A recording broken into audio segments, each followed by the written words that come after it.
What is up, guys? Welcome back to Craig Martian. If this is your first time joining me, make sure to go hit the subscribe button, like this video down below, share this video and leave down a comment. So nyaya ikuitika apa ndaweni nyaya on Madam Boss and DJ Levels Fantan and Juicepod. So in a video itwa na Freeman, Madam Boss na Levels vachi sponsor kana trash endorser nenze 242 ne promotion iri kuitwa ikoko yemota ne iPhone ichichichi. So Madam Boss wanga vashitaura kuti wemutinge maherbs hanzi maherbs awo eku242 hanzi ekunatira chichichi. So post ndaona pa Zim celebrities post yanga kanzi if kunatira was a person. So hanzi pa video ipapa, okay, I'm not gonna tell you zvanga chitwa pa video, ndangoti mungozvionera mega video yacho ilo.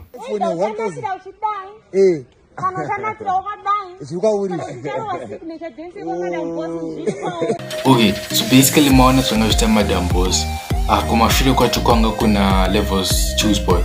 So vanhu vaona zvanga even inini ndazvoona. So zvaitika ndezvekuti bhoso ya Levels Juicepod yabva yasimuka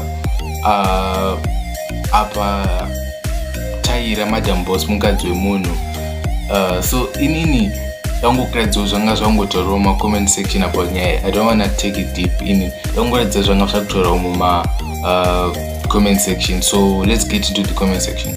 Ngatipinde ma comments hanzi apa mukadzi wemunhu, hanzi this dude is getting an erection though, and I noticed that's true, and waonawo.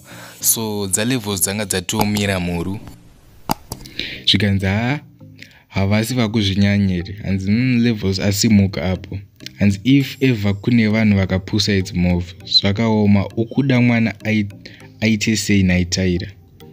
Zvikanzi I'm speechless, and same here ndaita hasha as if mukadzi wangu. Hanzi mofu muri kuzviona here izvi zvikuitwa izvi mofu. Hanzi Madam vanozvifarirawo zvekudhumanisa zviweti. Ndanyara Madam ava ndavashayira mupanda.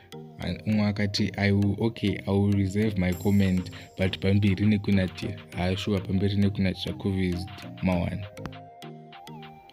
Umwe akati ndatoonawo ya Levels yatopinda mulevel, hanzi wakafila apa mumwe wangu mawambi. Hanzi Levels akutoda kutowainisa, hanzi zviri safe here izvi. Hanzi Levels mofu yaimuone vanhu vaya vatanga was an innocent kudhumana apa akatoposta video akanganisa. Hanzi imagine being behind the camera, hanzi mom at work uyai henyu nemari yacho titenge nzondora dzehuku. Zvikanzi Levels will jumpstart. Okay, so make sure to subscribe, like, comment and share. Tozodzoka futhi nange ma videos next time on Craig Martian.